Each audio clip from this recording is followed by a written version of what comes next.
Beberapa waktu terakhir ini, Indonesia dihebohkan dengan beberapa kasus pembunuhan. Yang ternyata tersangka di balik pembunuhan demi pembunuhan ini adalah seseorang yang berkedok seorang dukun. Kepercayaan masyarakat yang masih tinggi kepada hal-hal yang berbau sesat saat ini masih tinggi. Walaupun kemajuan zaman dan teknologi tidak dapat menggoyahkan sebagian masyarakat yang masih memegang kepercayaan kepada hal-hal yang berbau klinik ini. Banyak motif di belakangnya, terutama adalah motif ekonomi, seperti penggandaan uang ataupun kelancaran karir. Mereka yang mempunyai rasa percaya diri yang amat rendah dan iman yang lemah, masih menggantungkan nasib mereka kepada oknum-oknum dukun yang masih tumbuh subur di Indonesia. Tidak sedikit, oknum-oknum perdukunan ini malah mengorbankan nyawa pengguna jasa mereka yang menjadi taruhannya, bahkan nyawa orang-orang di sekitar dukun tersebut. Yang paling baru terjadi adalah hebohnya kasus perdukunan Wawon dan dua rekannya. Motif mereka adalah penggandaan uang. Tidak main-main, setidaknya ada 9 nyawa yang melayang, yang tersebar di Cianjur dan Bekasi. Sebagian korban adalah anggota keluarga dari Wawon sendiri. Motif mereka dibunuh adalah karena para korban mengetahui kalau Wawon dan dua rekan lainnya sudah membunuh beberapa korban lain. Menilik ke belakang, sebenarnya sudah banyak kasus tentang perdukunan yang memakan nyawa pelanggannya. Kebanyakan tentu saja motifnya adalah ekonomi. Di era 90-an, nama Ahmad Suraji atau lebih dikenal dengan Dukun AS menggema sebagai dukun yang menghabisi nyawa banyak pelanggannya. Kasusnya heboh di media kala itu. Pemberitaannya sangat gencar saat itu. Dukun AS membunuh setidaknya 42 wanita selama kurun waktu 9 tahun, sepanjang 1986 hingga 1997. Semua korban merupakan pasien yang datang ke rumah dukun AS. Semua perempuan itu ingin mendapatkan ilmu pengasihan atau penglaris dari dukun AS. Ia meminta setiap kliennya yang datang untuk membawa kembang telon, kemenyan putih, kemenyan Arab, dan sepasang jeruk purut. Syarat lainnya harus bersedia diikat dan dikubur setengah badan di tempat yang sunyi pada malam hari. Syarat lainnya, pasien tak boleh memberitahukan ritual itu kepada orang lain. Dukun AS dieksekusi mati pada 22 November 2007. Maju di tahun 2004, seorang dukun dengan nama Iskandar juga membunuh pelanggannya. 5 orang tewas dan 2 korban mendapatkan perawatan karena meminum ramuan yang diberikan oleh Iskandar. Peristiwa itu didasari dari keinginan kaya mendadak dengan cara mudah. Iskandar disebut-sebut punya kemampuan untuk melipat gandakan uang secara goib.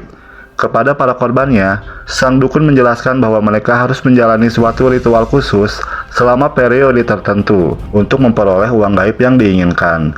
Namun karena kedoknya takut terbongkar, ia pun membunuh para korbannya.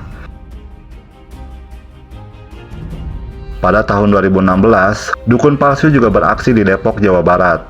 Ia menipu sampai membunuh pengikutnya karena ingin menguasai harta mereka. Dukun palsu tersebut bernama Anton Herdianto. Ia menipu korban dengan jual beli benda-benda keramat. Ia mengaku selama ini hanya menjual barang-barang klinik dan tidak melakukan praktik perdukunan. Ia membunuh 2 korbannya karena ingin menguasai harta mereka. Namun berdasarkan keterangan kepolisian, ia menarik minat korbannya dengan mengaku bisa menarik emas batangan apabila para korban mau menyerahkan mahar dan melakukan serangkaian ritual. Mahar yang diminta adalah mobil yang biasa dikemudikan untuk taksi online. Kedua korban sempat menolak akan mahar ini, dan dukun Anton tidak kehabisan akal. Ia memberikan kopi sebagai suguhan kepada tamunya, di mana kopi tersebut dibubuhi racun yang akhirnya malah membunuh kedua korban. Tahun 2021 lalu, dukun palsu berinisial YS ditangkap karena menyebabkan 2 korbannya tewas dan 1 orang kritis setelah menjalani ritual makan daging kambing di Kabupaten Garut, Jawa Barat. Saat ditangkap, kepolisian menemukan sisa daging kambing yang ditemukan juga sisa racun tikus. Dukun ini membunuh korbannya karena saat itu ketiga korban mempertanyakan uang yang akan digandakan oleh pelaku. Saat dituding berbohong, ia berdalih dengan mengajak korban melakukan ritual. Mereka harus memakan 1,5 kg daging kambing sebagai syarat agar uang bisa digandakan, sesuai dengan yang dijanjikan. Namun daging itu sudah lebih dulu diracuni racun tikus. Di negara tetangga juga terjadi hal demikian. Seorang mantan penyanyi yang berkarir di akhir 80-an harus banting setir menjadi seorang dukun. Ia bernama Mona Fandey. Ia beralih profesi menjadi seorang dukun perempuan setelah karirnya redup. Karirnya sebagai dukun ini laris manis, dan kemampuan dukun perempuan ini sampai kepada seorang politikus. Seorang politikus Malaysia bernama Datuk Mazlan Idris tergoda akan kemampuan magis Mona. Ia lalu mengunjungi tempat praktik Mona pada Juli 1993 di Pahang. Ritual ilmu hitam pun dimulai.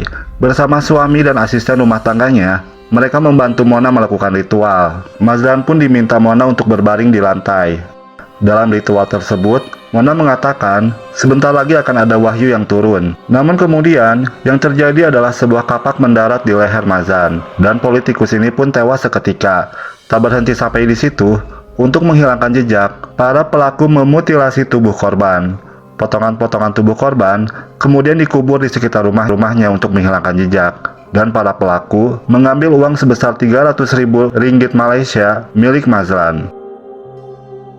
Mona beserta suaminya kedapatan berfoya-foya dan membeli sebuah mobil mewah. Suatu perilaku yang kemudian dicurigai oleh kepolisian. Karena bagaimanapun, bagaimana seorang mantan penyanyi yang sudah redup mampu membeli semua itu tanpa bekerja?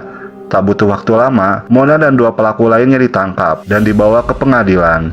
Atas perbuatannya itu, mereka bertiga dieksekusi mati di penjara Kajang pada Jumat 2 November 2001. Mona Fandey dikenal selalu tersenyum sumringah kepada wartawan setiap kali tampil di hadapan publik, pada saat rekonstruksi maupun sidang.